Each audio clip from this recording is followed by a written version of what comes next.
You want answers? I think I'm entitled. You want answers? I want the truth! You can't handle the truth! You may not be able to handle the truth, but these guys can. Welcome to the Long for Truth Show. Heretic hunters. Hey, what do you think of these guys? I think they're damned and on their way to hell, and I don't think there's any redemption for them. You stink, frankly. That's the way I think about it.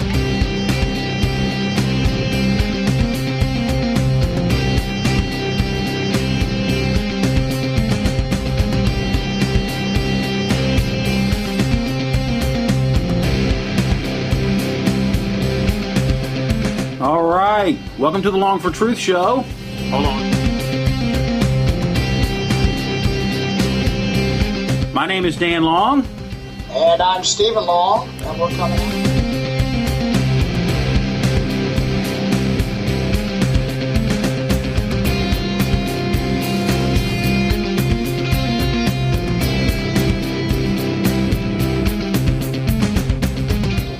We're coming at you on this Sunday evening, October the 9th, 2012. All right, and guess what? This is the second week in a row that we have been able to be together, and I think, man, is that a record? Two times in a row? No. Before we both got busy, we were pretty consistent every week until, schedules started changing, and I know they changed my schedule at work 2 or 3 times in the last couple of months. Of course, once I was hurt, and so they had to change my schedule, and then the second time was just just basic schedule changing stuff. So, and if you're kind of new to listening to the podcast, or you're listening to or you've listened to a few episodes, and you say, well, wait a minute, how come Dan does his own podcast, and sometimes Stephen does his own podcast, and how come you guys aren't together, consistently on a regular basis? Well, the reason why is because, Steve lives in Elizabeth City, North Carolina, and I live in beautiful upstate New York, House Cave, New York, and as he was talking about, our work schedules are very different, and our trying to get together is almost impossible. And then on top of that, with equipment issues and things like that, it's been kind of tough to be consistent.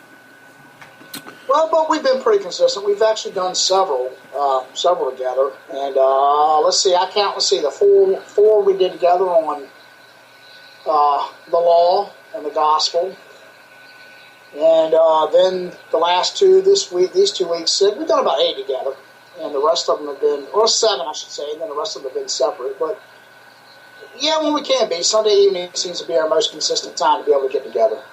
Yeah, and originally we had planned to do this on a weekly basis and only do like one podcast a week and do that together, but we've kind of gone solo every once in a while. You've done a solo podcast, I've done a solo podcast, but it's still been good. I think it's been good. Steve, why don't you, we were talking earlier, and I said, before we get started on what we're going to be talking about, why don't you just kind of give a brief, just let everybody know why we're here, what we're doing, why we're doing it, what's our purpose, what is this podcast all about? Well, Long for Truth, originally we started out just as a blog, and we did it with the intention of warning people about the dangers that are creeping into the evangelical church. For example, the social gospel, easy believism type of deal, word of faith, and on a regular basis, we're seeing more and more preachers and false teachers actually creep into the mainline evangelical church. And we actually began, like I said, just doing a blog. And then when you came to visit visit me in North Carolina for a few days. This was back in October. The very 1st of October, last of September, early October. Mm-hmm. We had talked about doing a podcast before, but it was never really reality. And believe it or not, it kind of just came together, man. It wasn't like anything. It wasn't like I called you up and said, "Hey, I'm coming down, man. Let's do a podcast together." It was nothing like that. It was kind of on the fly. We did our very first podcast on my front porch. You could hear the cars driving by and everything. And yeah, that was our first professional studio. Yeah, we did our first podcast, but we did it, and we said, well, let's just see how it goes. And I'll be honest with you, I don't even remember what the very first Justification. First was on. See? Justification. See, you can't, I can't believe justification. Justification by faith alone. That's right. We did several. We did about 3 or 4 on justification. That's right. And we were supposed... Yeah, go ahead. No, I was going to say we did it on our front porch, and we just said, well, you know what? There's a real need to get the word out about the dangers in the evangelical church. And so we just decided to kind of keep doing it, and we tried several equipment from Skype and everything else, and, you know, here we are. And we let everybody know at the outset, and we still let people know we are by no means professionals whatsoever. We do have fun. Oh, come on now. We are absolute professionals. Yes, I'm sitting here in my bedroom in front of my computer with my iPad on, and that's my big professional studio, and I'm sure I can see you because I've got your picture up here, and you look like you're in your big-time professional studio. My professional studio in my bedroom. Yes, absolutely. But anyway, you know, like you said, there's a lot of false teaching, things that you and I have discussed. You know, issues that you and I have discussed well, teaching that's crept its way into the church. And our whole desire is just to warn. And you know what? I admit we do have fun with it, don't we? Yeah. But at the same time, you know, despite the fact that there are a lot of other faithful people out there warning against the dangers of false teaching, this is kind of our way of, you know, helping the little guy. For one, we're not theologians, and neither one of us are really seminary educated. We're just 2 guys that are passionate, really, about the truth, and we want other people. We want other lay people, especially, to see that you don't have to be a scholar in order to understand and know good theology. And that's the thing, man. You know, people have asked, and I've even talked to people who said, "Well, how do I learn about, you know, what God wants me to do? How do I learn, you know, doctrine and how do I understand it?" You and I both know we've been, you know, we first got saved. I know I got saved in 98.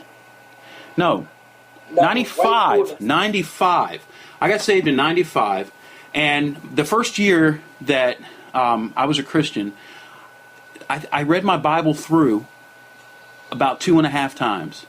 And I know you got saved about 6 months or 8 months after I did. No, 97. 97. Really? 97. 2 years. Okay, well, you got saved 2 years after I did, because I remember I was sitting at home, and it was a Wednesday evening, and for some reason I couldn't go to church that night. Sunday evening, you had to work. Man, you got... Andrew Dairy Queen, and you had to work that night because somebody had called in or something happened. Normally you didn't work Sunday nights, but you had to, somebody called in, you had to work that evening. That's right, and you came knocking on my door, and you know, you and I were close before, but not nearly as close as we are now. But you came knocking on my door, and the very first thing you said to me when I opened the door was, "Hey, man, I just got saved." And I was like, "Man, that was." And you bought yourself a Bible, a study Bible. No, you bought me a study Bible. Right. Well, I didn't want to. The NIV Life Application Study Bible. And you and I, man, that was it. I mean, it just kind of, you read the Bible through your first year a couple of times. I read the Bible, I've been reading the Bible through just about every year, and that's what it is. How do you learn? You read. You pick up stuff and read. And so you don't have to be, you know, a theologian to, you know, to warn people, to teach, to help people, but you do have to. You know, you do have to apply yourself.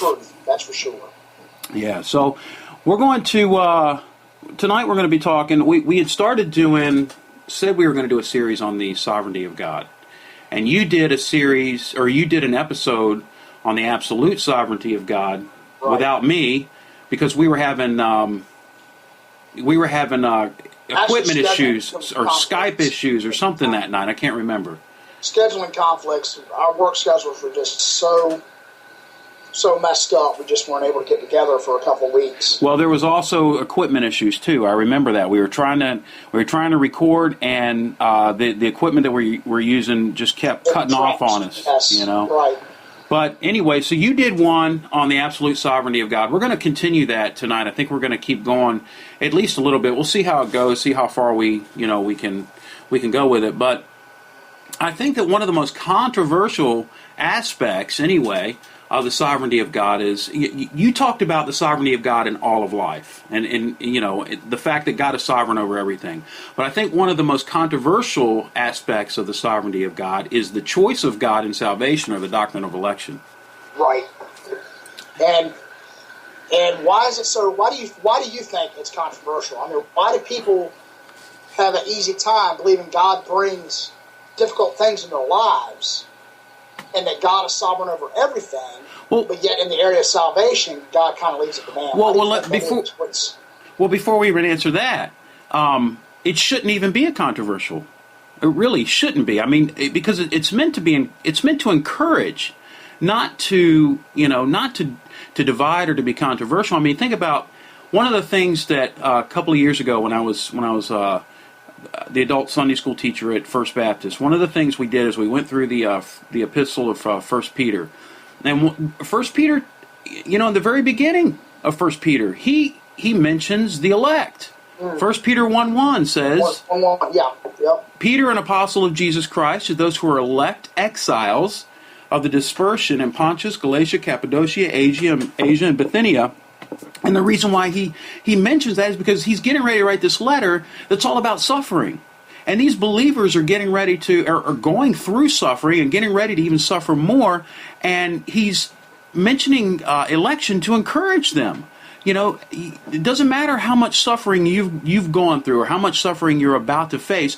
You are elect exiles. You are chosen by God.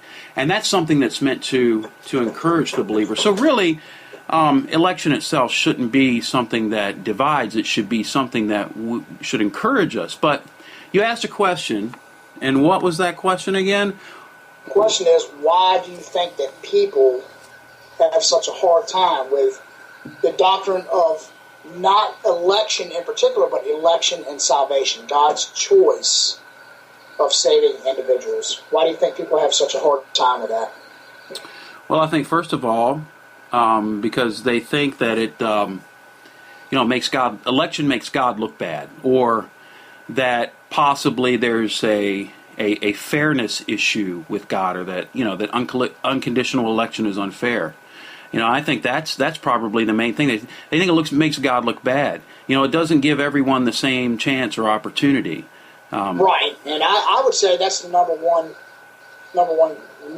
issue. I think when most people say, they believe that if God doesn't give every single person the exact same opportunity, then God somehow is unfair. And I think I talked a little bit about that in the Absolute Sovereignty of God podcast, and I stated that really, if I'm right, I don't remember if I talked about it or not, but I'm thinking more along the lines is, if God shows the exact same grace to every individual, does that mean that God's grace then becomes obligatory? And if it does become obligatory, does that mean that grace is no longer grace? If it has to be given to somebody on the basis of fairness, then can we really call it grace? And another thing is that God's not, you were talking about that, He's not obligated to show His grace or mercy to anyone.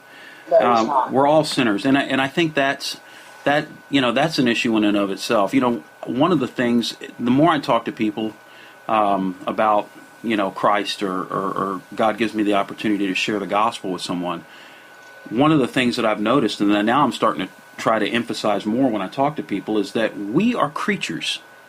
We are not, we